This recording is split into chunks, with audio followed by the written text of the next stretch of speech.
Assalamualaikum warahmatullahi wabarakatuh. Bismillah, alhamdulillah, assalatu wassalamu ala rasulillah Sayyidina wa maulana Muhammad ibn Abdillah la nabiyya ba'dah wa ala alihi wa man tabi'ah minat dunya ilal qiyamah. La haula wa la quwata illa billah, amma ba'du. Lillahi ta'ala al-fatihah. A'udzu billahi minasy syaithanir rajim. Bismillahirrahmanirrahim. Alhamdulillahi rabbil alamin. Ar-Rahmanir-Rahim. Maliki yaumiddin. Iyyaka na'budu wa iyyaka nasta'in. Ihdinas siratal mustaqim. Siratal ladzina an'amta 'alaihim ghairil maghdubi 'alaihim waladdallin. Amin. Hadirin ma'asyiral muslimin hafizakumullah. Malam ini akan kami bacakan penjelasan tentang penampakan rububiyah dalam ubudiyah.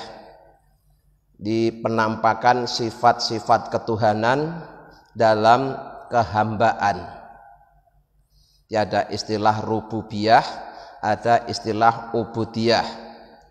Rububiyah itu sifat-sifat Tuhan yang sempurna, sedangkan ubudiyah itu adalah sifat-sifat hamba yang serba kekurangan.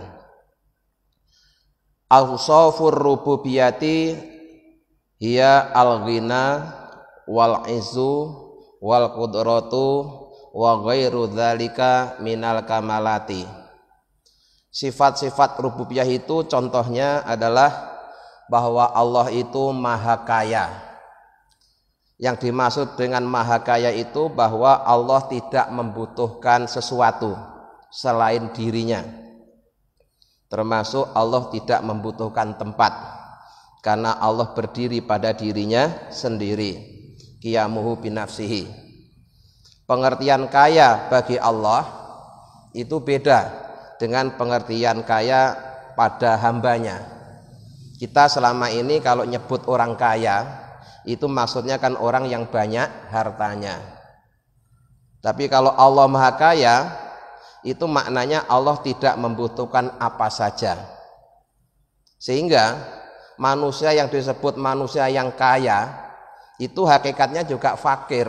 Kenapa? Semakin banyak hartanya, dia semakin tergantung dengan hartanya. Semakin banyak hartanya, semakin bergantung pada orang lain untuk mengurus hartanya. Beda ya, walaupun penyebutannya sama tapi maknanya untuk Allah beda. Jadi Allah maha kaya itu maknanya Allah tidak membutuhkan apa saja selain dirinya sendiri. Termasuk Allah juga tidak membutuhkan ibadah hambanya.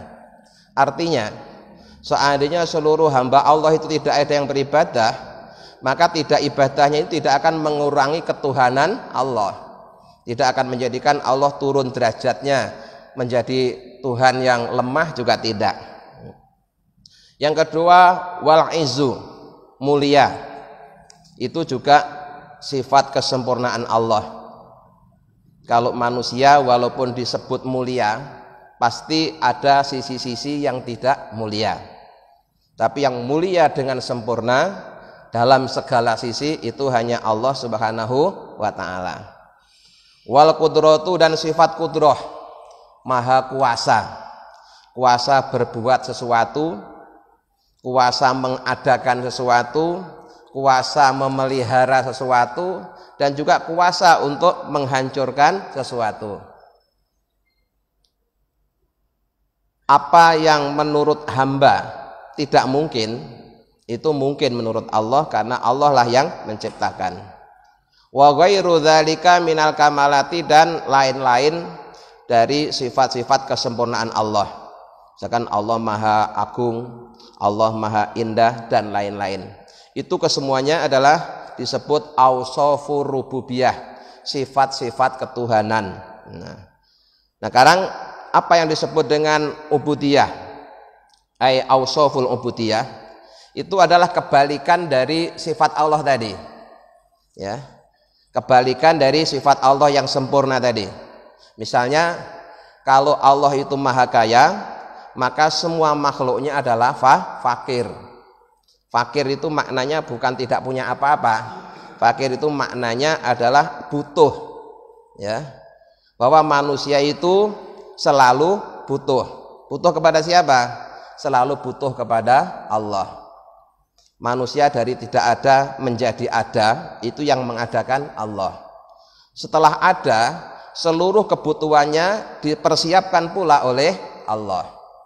Baik kebutuhan kita waktu kita masih ada dalam tulang sulbi, waktu kita ada di rahim ibu kita, waktu baru dilahirkan, sampai kemudian hidup di dunia, itu semua fasilitas yang kita butuhkan itu disediakan semuanya oleh Allah. Cuma ada yang sadar, ada yang tidak. Nah, tapi hakikatnya manusia itu selalu butuh kepada Allah. Kemudian contoh lain dari sifat ubudiyah adalah wadzullu, hina, rendah.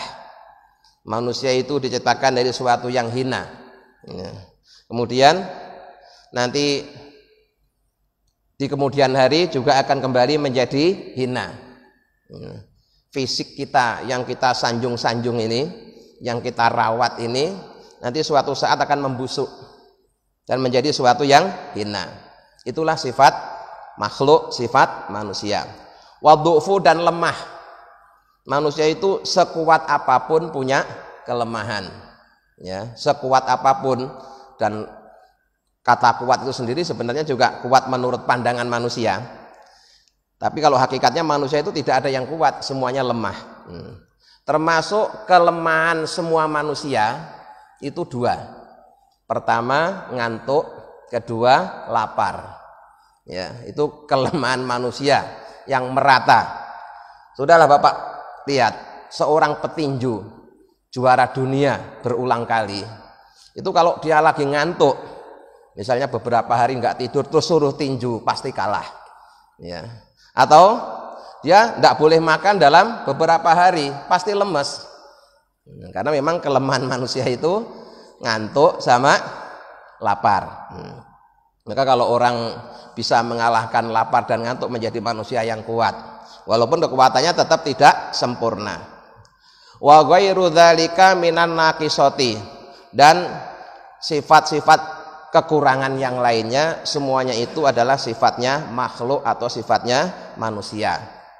Jadi sifat-sifat yang ada pada manusia itu merupakan kebalikan dari sifatnya Allah. Nah, menariknya justru Allah menampakkan kesempurnaannya di dalam kekurangan si hambanya tadi. Contohnya begini, ya. Ada orang yang kita kenal sebagai orang baik, perilakunya baik, ya, akhlaknya baik, sukses dalam segala bidang, disanjung-sanjung, dikagumi. Tiba-tiba suatu saat orang itu terkena kasus, ya. Maka apa komentar kita? Kita akan mengatakan, sayang ya, orang sehebat dia kok ternyata kena kasus. Sayang ya, orang yang selama ini kita sanjung-sanjung ternyata cuma begitu. Kita menyebutnya sayang. Padahal sesungguhnya di saat Allah memberi kasus kepada orang yang kita puji-puji tadi itu Allah sedang menunjukkan kemahasempurnaannya melalui kasus yang dialami oleh si hambanya. Artinya dengan kata lain begini, ini loh orang yang selama ini kamu sanjung-sanjung, kamu puji-puji, itu dia tetap saja namanya adalah manusia. Dia bukan Tuhan, dia bukan Allah. Maka sehebat apapun tetap ada kelemahannya. Semulia apapun tetap ada kehinaannya. Jadi sesungguhnya ketika Allah menghinakan seorang yang mulia menurut kita, itu Allah sedang menunjukkan kemuliaan dirinya sendiri. Jadi yang mulia selama-lamanya tidak akan hina itu hanya Allah. Kalau manusia sehebat apapun itu pasti ada kelemahannya. Jadi sebenarnya kalau kita bicara hakikat ya tidak perlu bilang sayangnya. Kenapa? Justru karena orang itu sedang ditunjukkan oleh Allah kekurangannya, kita jadi sadar bahwa dia adalah tetap manusia. Manusia itu memiliki sifat ubudiyah tadi itu, sifat lemah dan kurang. Yang sempurna, yang tidak pernah cacat itu hanya Allah Subhanahu wa taala. Begitu seterusnya, Pak. Ya. Misalnya ada orang yang tadinya kaya raya, tiba-tiba suatu saat berubah total jadi fakir. Nah, ketika kita menyaksikan kefakiran si hamba itu, saat itu pula sebenarnya kita sedang menyaksikan kekayaan Allah. Ini loh, manusia itu sekaya apapun dia bisa fakir. Yang kaya terus tidak akan fakir hanya Allah. Begitu maksudnya itu, ya. Jadi ketika kita melihat kekurangan yang ada pada hamba, maka saat itu sesungguhnya kita sedang dipersaksikan oleh Allah akan kemuliaan dan kesempurnaan Allah. Mengapa? Supaya kita tidak salah memuji. Karena kalau kita terusan memuji makhluknya, nanti kita malah lupa sama Allahnya. Dan itu Allah contohkan dalam kehidupan. Bahkan yang Allah jadikan itu adalah Rasulnya yang utama. Nabi Isa alaihissalam itu termasuk Rasul Allah papan atas, termasuk ulul azmi. Nah, Nabi Isa ini sejak kejadiannya itu serba istimewa. Kalau orang-orang itu ada bapaknya, ada ibunya, Nabi Isa tidak ada bapaknya, cukup ibunya saja. Dan ibunya wanita yang sangat mulia, dari keluarga mulia. Ketika Nabi Isa lahir, yang merawat Nabi Isa juga orang yang mulia. Ibunya Nabi Isa pun yang merawat juga seorang nabi, yaitu Nabi Zakaria. Pokoknya serba mulia lah. Kemudian setelah Nabi Isa lahir, kehidupan kesehariannya itu juga serba elit, Pak. Ya, serba elit, serba istimewa lah pokoknya. Akhirnya apa yang terjadi? Kemuliaan yang Allah limpahkan kepada Nabi Isa itu justru disalahpahami oleh sebagian umatnya. Akhirnya dia memposisikan Nabi Isa bukan sebagai hamba Allah dan utusan Allah, tapi malah diposisikan sebagai putra Allah. Bahkan kemudian dipertuhankan. Itu ya. Nah, beda dengan Nabi Muhammad. Dan Nabi Muhammad oleh Allah sengaja Allah utus setelah Nabi Isa alaihi salam. Nabi Muhammad itu pimpinannya para nabi dan rasul, yang awal maupun yang akhir. Pokoknya orang paling mulia itu hanya Nabi Muhammad. Walau demikian, Nabi Muhammad itu oleh Allah didesain lebih menonjol sifat basariahnya, lebih menonjol sisi-sisi kemanusiaannya. Contohnya, Nabi Musa lahir dari seorang manusia, bapaknya jelas, ibunya jelas. Ya. Kemudian orang yang rawat Nabi Muhammad tidak selalu orang yang beriman. Ya, Nabi Muhammad juga pernah dirawat oleh pamannya yang belum beriman atau tidak beriman. Kehidupan sehari-hari Nabi Muhammad umum kayak umumnya orang. Artinya ya Nabi Muhammad ya makan, ya minum, ya kayak umumnya orang lah. Waktu kecil dia juga bekerja gembala kambing, ya, berdagang, bergaul di masyarakat, punya istri, punya anak dan seterusnya, dan segala macam problem kehidupan manusia biasa. Itu sengaja oleh Allah ditampakkan. Apa fadilahnya? Terbukti hingga saat ini dan sampai nanti akhir zaman, walaupun orang seluruh dunia memuji-muji Nabi Muhammad, tidak ada seorang pun yang akan menuhankan Nabi Muhammad. Ya, tidak akan ada umat Islam yang kemudian saking memuji Nabi Muhammad kemudian menganggap Nabi Muhammad itu putra Allah atau Tuhan Allah yang kedua. Tidak akan terjadi seperti itu. Kenapa? Karena Nabi Muhammad sifat kemanusiaannya itu ditampilkan oleh Allah. Di Nabi Muhammad itu kayak umumnya orang lah ya, punya anak, punya istri, ya. Kalau lapar ya makan, kalau haus ya minum, kadang juga sakit, ya. Terus perang juga tidak selalu menang. Walaupun seorang Rasul, Nabi perang juga pernah kalah juga, pernah terluka juga. Itu kan manusiawi sekali. Tapi justru ini merupakan kehebatan Nabi Muhammad. Kenapa? Dengan tampilnya sifat-sifat kemanusiaan yang biasa ini, kemudian tidak akan ada umatnya yang kemudian menuhankan Nabi Muhammad. Sehingga kecelakaan di zaman Nabi Isa itu tidak akan terulang lagi. Ya, kecelakaan di zaman Nabi Isa tidak akan terulang lagi. Terbukti kan peringatan Maulid itu sudah berapa ratus tahun diadakan di seluruh dunia. Dulu orang mengkhawatirkan nanti kalau kita ngadain Maulid kita akan memenuhankan Nabi Muhammad atau mengkultuskan Nabi Muhammad. Itu belum pernah terjadi sampai sekarang. Tidak ada ceritanya orang ketika ditanya Nabi Muhammad itu siapa? Anak Allah, itu tidak ada. Tidak ada. Tetap anaknya Abdullah, ya, ibunya namanya Aminah, jelas. Nggak ada yang mengatakan Nabi Muhammad anaknya Allah. Nah, karena memang itu tadi, ya, oleh Allah ditampilkan sifat-sifat basariyahnya. Nah, jadi itu salah satu hikmahnya mengapa justru Allah, ya, menyimpan sifat-sifat ketuhanan yang serba sempurna di dalam sifat-sifat kehambaan yang serba kekurangan, supaya orang itu benar-benar bisa membedakan mana yang Allah, mana yang hamba, ya, mana yang Allah, mana yang hamba. Maka sekali lagi ketika kita menyaksikan kelemahan yang ada pada manusia, maka sesungguhnya saat itu pula kita sedang menyaksikan kesempurnaan Allah. Kalau manusia itu sehebat apapun punya kekurangan, punya kesalahan. Yang tidak punya kekurangan, tidak punya kesalahan hanya Allah Subhanahu wa taala.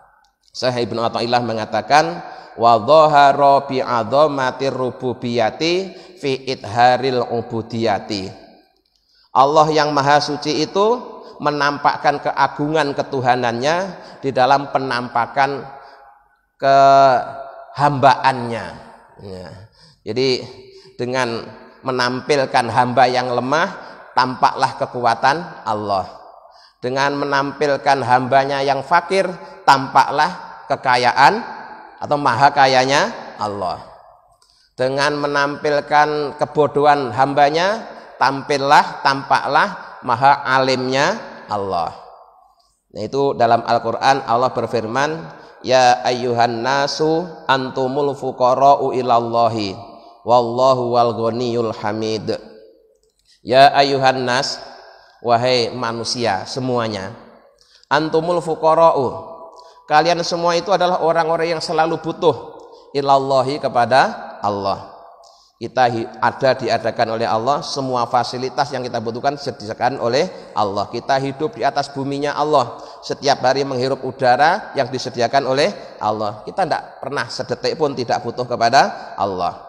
Sementara Allah wallahu wal ghaniyyu, dan dia Allah itu zat yang maha kaya, tidak butuh apa-apa, termasuk juga tidak butuh penyembahanmu. Artinya walaupun kamu tidak ibadah, tidak nyembah Allah, Allah tetaplah Allah. Alhamidu, dan Allah yang maha terpuji, karena memang tidak ada kekurangan, maha suci dari segala kekurangan, maha suci dari cacat. Nah, kalau manusia walaupun dipuji-puji itu tetap saja ada kekurangannya. Maka kalau ada orang sedang dipuji Allah, itu sesungguhnya orang itu oleh Allah sedang ditutupi kekurangannya. Karena kekurangannya oleh Allah ditutupi, yang tampak hanya kebaikannya, kemudian orang itu dipuji-puji, gitu loh. Tapi Allah bisa buka kekurangannya. Akhirnya yang tadinya memuji berubah menjadi membenci. Qala Abul Hasan radhiyallahu anhu, maka ayat syari itu Syekh Abdul Hasan Sadili mengatakan al-ubudiyatu jauharatun adhara biha rububiyata, bahwa sifat ubudiyah, sifat kehambaan itu merupakan mutiara yang Allah tampilkan untuk menunjukkan sifat ketuhanannya. Nah, sifat ketuhanannya. Jadi Allah itu sifat-sifatnya berlawanan atau kebalikan dengan sifat yang dimiliki oleh makhluk. Walaupun kadang-kadang penyebutannya sama, tapi hakikatnya tetap beda.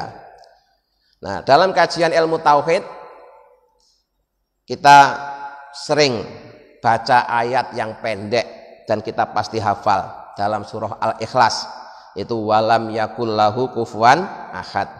Tidak ada seorang pun yang menyerupai Allah dalam segala hal. Laisa kamislihi syai'un, juga tidak ada sesuatu yang menyerupai Allah.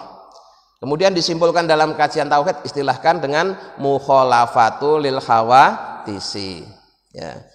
Maka setelah kita paham yang demikian ini, idealnya Setiap kali kita memandang ciptaan Allah, mata lahir kita ngelihat ciptaan, itu hendaknya mata hati kita memandang Allahnya. Contohnya, Bapak ngelihat gunung. Ya. Begitu Bapak memandang gunung, Bapak langsung ingat, gunung ini adalah makhluk. Gunung ini adalah ciptaan. Dia ada karena diadakan. Tidak mungkin gunung itu ada sendiri. Nah, begitu kita menyadari seperti itu, berarti gunung itu ada yang menciptakan. Siapa yang menciptakan? Allah Subhanahu wa Ta'ala. Adanya gunung menunjukkan ada Tuhan yang menciptakan gunung. Begitu seterusnya, nanti kita ngelihat laut, lihat langit, lihat bumi, lihat planet, semuanya begitu. Ya. Dan itu ternyata cara yang sederhana untuk mengenal Allah. Cara yang sederhana untuk mengenal Allah. Cukup dengan melihat ciptaannya melalui mata lahirnya, kemudian mata hatinya melihat yang menciptakan. Maka dalam cerita itu ada seorang ulama fikih, ya, ulama tauhid yang suka menjelaskan sifat Allah secara mendetail dan rumit, sulit untuk dipahami kebanyakan orang.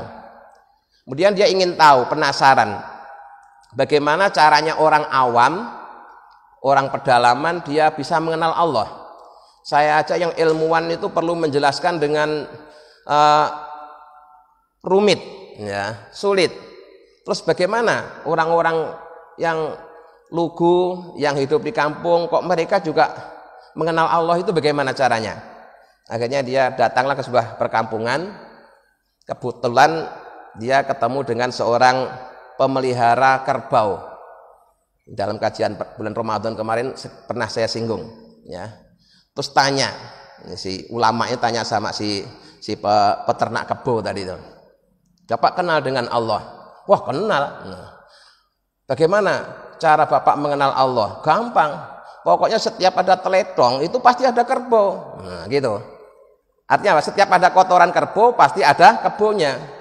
Dengan kata lain, dengan melihat alam semesta ini, itu pasti ada yang menciptakan. Karena tidak mungkin alam semesta ini jadi dengan sendirinya. Lah yang menciptakan itu ya tidak sama dengan ciptaannya. Masa kebo dengan teletongnya sama? Kan tidak mungkin. Loh, ini kagum sekali ini. Ulama tadi kagum, wah hebat ini. Ini walaupun orang lugu, orang kampung, ternyata punya cara mikir yang sederhana tapi ya benar gitu ya. Benar. Jadi ternyata untuk mengenal Allah itu nggak rumit, ya.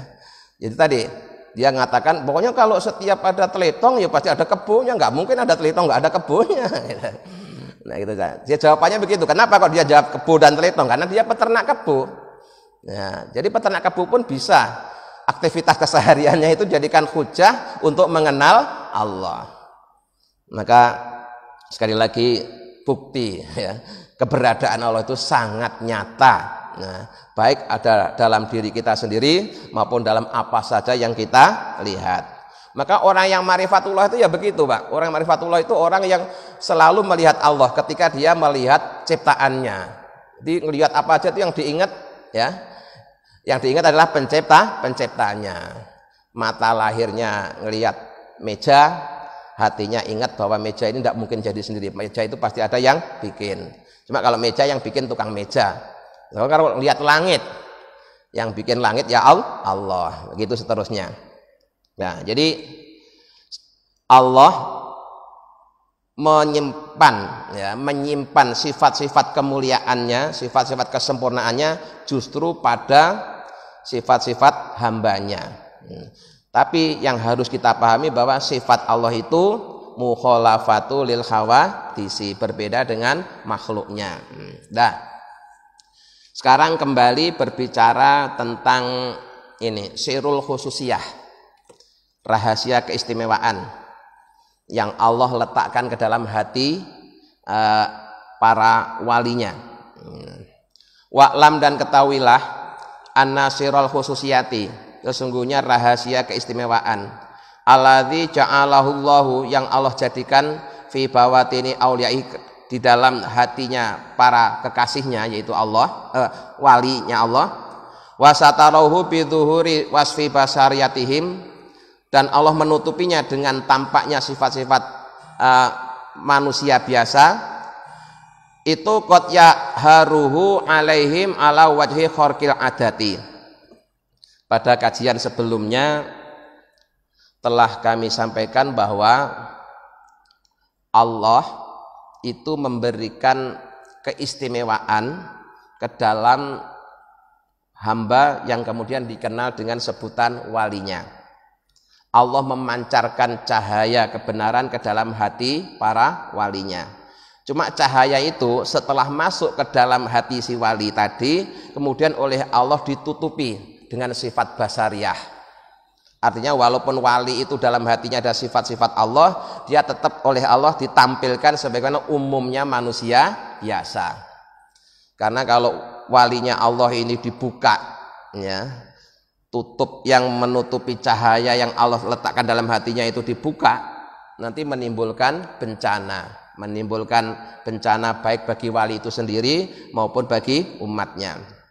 Nah, kemudian walaupun sudah Allah tutup dengan sifat-sifat manusia biasa, tapi kadang-kadang, ya ini cuma kadang-kadang, tidak selalu, Allah munculkan, sekali-kali Allah munculkan dalam bentuk kejadian yang luar biasa. Istilah bahasa Arabnya disebut khariqul adah. Nah, khariqul adah ini namanya bisa beda-beda tergantung terjadi pada siapa. Khariqul adah itu kalau bahasa kita artinya itu sesuatu yang luar biasa, Pak. Luar biasa, serba super. Ya, contohnya gini, ya. Kalau kejadian yang luar biasa itu terjadi pada seorang rasul atau nabi, namanya mukjizat. Kalau terjadi pada seorang waliullah, namanya karomat atau keramat.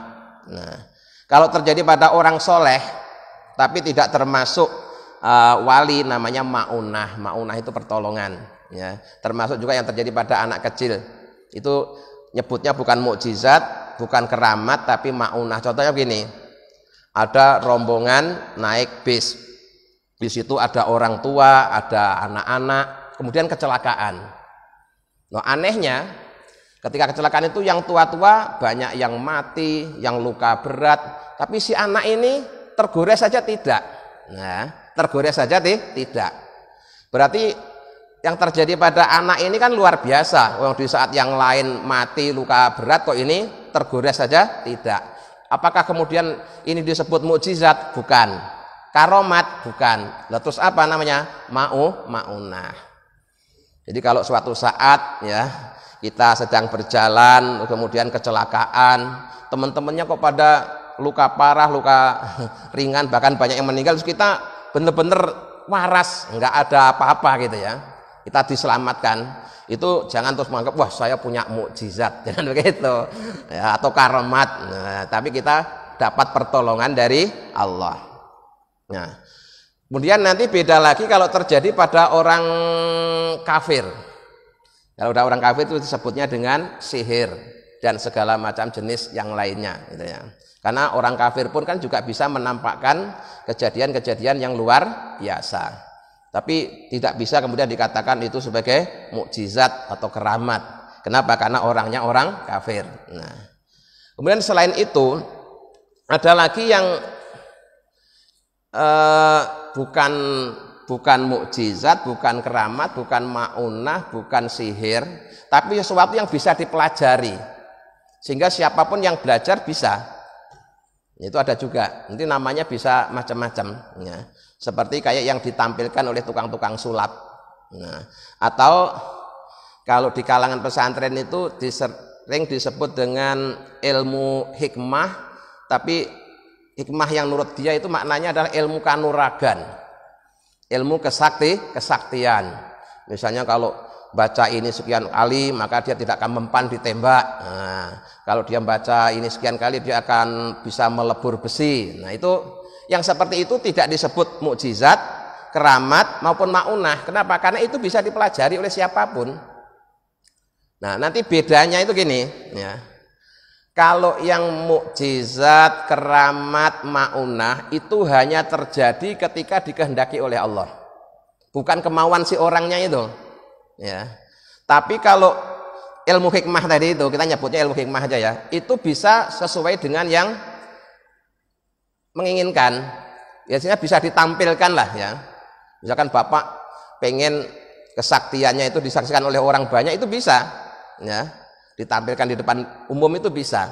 Tapi kalau mukjizat atau keramat itu nggak bisa, Pak, karena itu hanya terjadi berdasarkan kehendak Allah. Contohnya, Nabi Musa punya tongkat, kemudian tongkat itu dilempar jadi ular beneran, itu karena perintahnya Allah. Seandainya nggak diperintah Allah, kemauan Nabi Isa sendiri, tongkat itu dilempar ya tetap kayu, gitu loh. Ya, kenapa kok saat itu jadi ular? Karena dikehendaki oleh Allah. Kemudian dipukulkan ke laut, laut bisa membelah itu juga karena yang merintah mukulkan itu adalah Allah, bukan kemauan Nabi Isa. Dan tongkat itu saat ini masih ada. Coba Bapak seandainya ketemu tongkat itu Bapak pakai, enggak bakalan mempan. Nah, akhirnya Bapak pakai lempar ya tetap tongkat, Bapak pukul-pukulin ya tetap aja umumnya tongkat. Kenapa? Bapak maunya sendiri, bukan maunya Allah. Itu Pak bedanya ya. Jadi kalau keramat, apa tadi? Mukjizat itu terjadi atas kehendak Allah, bukan kemauan orang-orangnya. Dan itu dulu pernah terjadi pada seorang yang sangat terkenal, ya. Ketika dia masih kecil, ikut pamannya membajak sawah pakai kerbau. Tiba-tiba kebunnya itu ngamuk. Ngamuk. Nah, si anak kecil yang umur 7 tahun ini, kebo itu ditempeleng, Pak, langsung jatuh kebonya itu. Kayak Joko Tingkir lah, Pak. Ya. Seneng dia. Wah, berarti saya punya kekuatan super. Begitu nyampe di rumah, kebo satu kandang itu dipukulin tangannya sampai memar, kebonya tenang-tenang aja. Nggak apa-apa. Kenapa? Yang terjadi di sawah tadi itu atas pertolongan Allah, kehendak Allah. Yang di rumah kemauan si anak itu sendiri. Nah itu, jadi kalau mukjizat, keramat itu tidak bisa ditampilkan karena itu hanya terjadi ketika dikehendaki oleh Allah. Nah, sebenarnya apa sih mukjizat atau keramat itu tadi tuh? Cahaya, ya, yang Allah pancarkan ke dalam hati hambanya, sehingga hamba itu menangkap cahaya Allah, terus itu bisa menjadikan dia tampil yang luar biasa. Contohnya begini, aslinya yang menjadi sumber cahaya itu kan matahari. Karena matahari ini sinarnya dipancarkan ke bulan, akhirnya bulan itu tampak bercahaya. Jadi bulan tampak bercahaya itu karena dapat pancaran dari matahari. Tapi kalau bulan itu tidak sedang dapat pancaran matahari, ya tidak bercahaya.